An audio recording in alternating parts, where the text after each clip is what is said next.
Well, I'm going to say good morning, almost happy holidays. How's your time and day going so far, Charlie?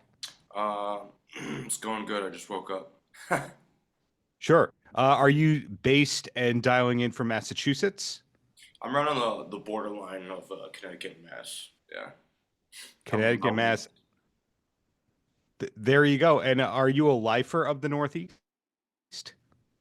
I was born here, but I spent quite a bit of time in Virginia. Yeah. Well, reason I ask is the latest single I've heard from you, Joni Mitchell's Road to LA. So that's talking about a Canadian going west. Yeah. Where does your interest in all that start? Did you do some time in LA? Did you hang out a lot in LA? Yeah. At one point in time, I quit my job, bought a motorcycle, and I just drove around the country, just living in a tent, staying with people that I met for 5 months or so. Hmm. And I was out in California for a while. Yeah, and then I just recently saw a Joni Mitchell documentary. I didn't know too much about her, but I watched the documentary and I kind of like developed like a little crush on her. So that was kind of stewing in my mind, and the song just kind of came out of that. The was that the documentary about the Topanga Canyon artists, or is it just about Joni? I think it was the most recent one. I think it was on Netflix, the most recent one, just on Joni. Yeah. Wow, interesting. So your musical roots, where did they start? Were you like most people, or you watched MTV and then you kind of picked into the indie world? Um, no, it all kind of stemmed from my dad. He was really into music. He played guitar when I was little, and he had tons and tons of records. And so I Hmm. was into like Jimi Hendrix and the Beatles and like old stuff like growing up. And then I got into punk rock. Like punk rock's kind of like my background around like the early 2000s, all those like pop punk bands. And then Sure. just in the last 2 or 3 years maybe I got into folk, just because COVID happened, so there wasn't much to do. So I was driving around exploring with my dog. One of my favorite Hmm. things to do, just checking out new towns, and they kept coming on the radio, folk songs. So at this point in my life, I fell in love with it, like the storytelling and the melodies and stuff. When you say early 2000s punk, are you talking like the Fat Records, Epitaph stuff, or more the Blink 182 and Taking Back Sunday kind of stuff? Yeah, like Taking Back Sunday. Yeah, yeah. Taking Back Sunday had more chords than a lot of the other artists and all that. And your songs aren't just two or three chords and all that. So early on, were guitar technical focuses part of your playing? In other words, did you start off playing too many notes? Did you have your Van Halen phase? Um, no, I never had that. I was always, kind of like a Lou Reed, Ramones, just simple, like my punk band was a three-piece, so it couldn't get too complex. So, and then punk in and of itself, a lot of times is just three chords. So, yeah, I didn't get into like the minors and all the cool sounding chords and stuff until like a little later on, really. Yeah. Because you had to sing and play at the same time and entertain at the same time, correct? Yeah, exactly. Yeah. It was more about the volume, as long as it was loud and fast. Yeah. Loud and fast. But then, you age a little bit, you get a little more patient, and you can see the beauty in things. And when we look around your website, we see that you're a dreamer. There's a lot of appreciation of nature. Is that something that you had to come around to, or were you always into that kind of thing? I was always into that. I grew up on a little mountain in a little house, and very small town. There was 40 kids in my high Oh, school grade. So I spent a lot of time out in the woods by myself, and I fell in love with that. It just kind of helped keep me grounded. Yeah, but it also helped to kind of inspire the dreams because I was always playing outside and just dreaming of going other places and touring the world, making music happen. got it. So, how many songs ago is Joni Mitchell's Road to LA? The reason I ask that is some artists treat songwriting like a 9 to 5, where they write every day, and then other people go, "I'm not going to finish it if it's not good. so therefore they legitimately only write 5 to 15 songs a year.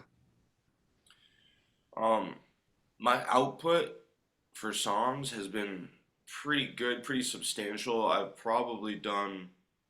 More than I've probably written more than one album a year. Um, Hmm. Joni was probably, I've probably written 5 songs since then, and it only came out like Hmm. a couple weeks ago or whenever. I don't particularly write every day. I'm more of like in line with Johnny Cash. I might go walking out in the woods and do some daydreaming, and then I might come back and write a song, or I might not. I don't sit down and like try and force it out. But recently, I've gotten into a couple artists, people like Noah Khan, people like that, who sit down and like literally write every day. And Hmm. you know, I don't know. I might give it a try. I might help out the songwriting, but usually I don't do anything until I'm feeling inspired. Do you record at home? No, I recorded studios. Yeah, What are some of the studios by you or that you've used?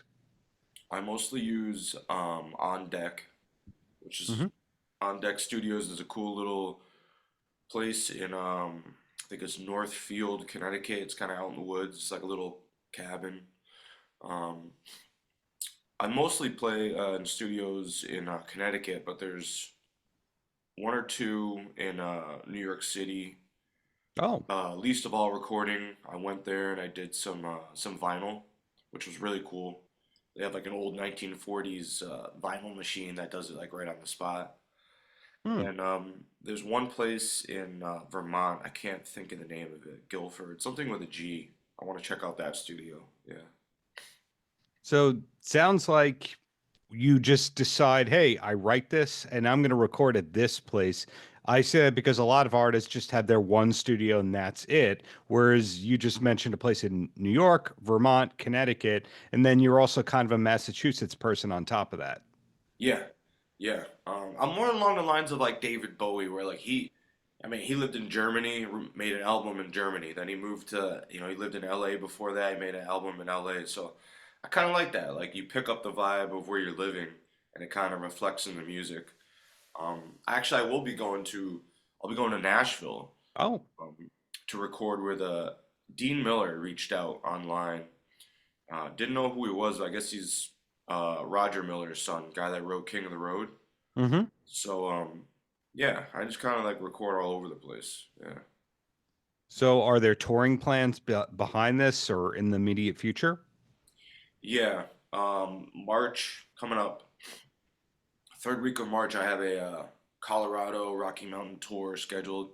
Basically Denver, but Littleton, like all the little sections of Denver and little towns like right around Denver. It'll be like a week long, and I'll be posting up the tour dates on the website soon. Is that you playing solo acoustic? Yes, mostly I play solo acoustic. This tour, I'll have a friend coming along with me. Hmm. Goes by Cedars Beck. He's going to be solo acoustic. It's all within the sort of folk realm. It's hard for me to classify myself. It's definitely folk, but it's got like a punk undertone with a little bit of country. Hmm. Um, yeah, but I'll also be scheduling some shows for New York City. I have Hmm. a friend that lives there, and those will be like full band shows, like 5 piece, like bass, banjo, fiddle, keyboards, drums, myself. Did I read correctly that in 2024 you had about a quarter of a million streams on Spotify? Yeah, yeah, yeah. Wow. I was excited to see that. Spotify always does their like end of the year. I Hmm. knew I'd put out a song called "On the Road," which I wrote about growing up in Connecticut and like growing up in the mountains, but still like sort of dreaming and trying to get out of the little town. And that's been almost my little song that could because it just keeps. I think that one has like 170 something thousand. That was most of the streams. So yeah. Was it that playlist picked it up or word of mouth? Any idea? Um, I don't know. I was pushing it like when I was playing out and like when I released it. I Hmm. pushed it a lot like online and in the socials and then at shows and stuff. And it just kind of gained the traction. I think it got a lot of shares. So yeah. Sharing means caring. That's what I'm hearing. So, Yeah. how does Charlie Diamond plan on spending the holidays? Do you take time off, or is this the time of the year to find the inspiration to write more stuff? Um, I never take time off. I'm always open to whenever something comes at me, I'll sit down. So a lot of the times the way I write is it's like Hmm. a stream of consciousness, like a stew within my head. And a lot of the times it happens on the road. Like there's nothing that I like. My favorite thing to do is just be on the road with my dog in my pickup exploring little towns because I live in New England, so Hmm. within an hour you could drive through three towns maybe. And then all these signs and scenery and phrase. I might see like a phrase on a billboard or something. All of that stuff sticks in my mind, and then like later on that night or maybe the next day, I sit down and then like something just kind of pops out. And more often than not, it'll pop out and I'll write it in like 15, 20 minutes, the easy ones. Out of all the songs I've written, I've probably written 100 or so. I don't know. Um, there's maybe been a handful that I had to like really just work on, spend time on, but usually they Hmm. just kind of pop out. Yeah. That's a different thing that I hear from a lot of artists. A lot of artists, the writing is the hard part, and the performing live is the easy part. It sounds like it's the flip for you. It is flip flop. And you know what's funny is a lot of people tell me they're like I liked your music, but after I saw you live, like I really liked you. So I think it's more of like a live experience really, which I could kind of understand coming from the punk rock background, you know. Um, Hmm. I think the songs definitely have a different vibe when you play them live. Yeah. That makes sense. And speaking of playing live, asking a few questions before I let you go so you can actually enjoy your holidays here. What was the last concert that you went to as a fan? Not because, hey, you might be getting up on stage. Yeah. I went to Frankie Valley and the Four Seasons. Were you going because of all those YouTube shorts of showing him performing in a near catatonic state, or you just love the catalog? I'm obsessed with the catalog. Like I was born in the wrong generation. But it's funny because when I was watching the show, I was like, is this guy really singing or is he just up there kind of miming? Like I couldn't tell, but it was a great show. Like all the ladies rushed the stage. They were like so excited to see him and it was a really good show overall. Yeah. And do you have a favorite album besides your own of 2024? Uh, you know what's funny is I don't really listen to other music a lot.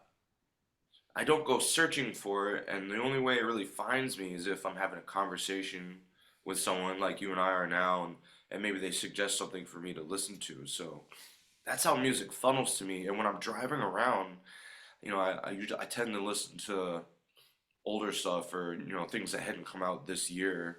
The only thing I could think of that's fresh and new that I like and that I just got into and would be the Noah Khan stuff. I think Noah Khan's a great songwriter. Never really hadn't really heard of him and just kind of got into his Stick Season album and it's got a really good natural flow to it and it's not often that a current songwriter impresses me a lot Mhm. or I get impressed by someone, but yeah, he's very good.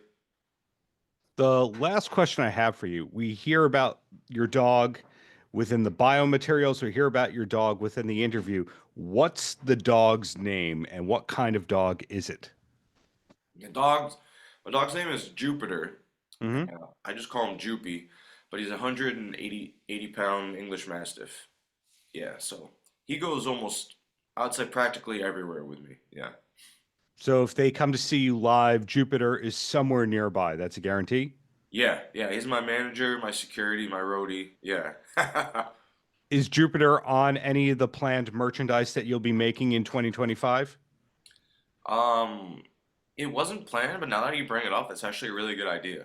Yeah, yeah. Free gift of advice right there. But either way, Charlie, looking forward to seeing you live in the near future. Thank you for your time and congrats on a great 2024. Thank you. Paltrocast.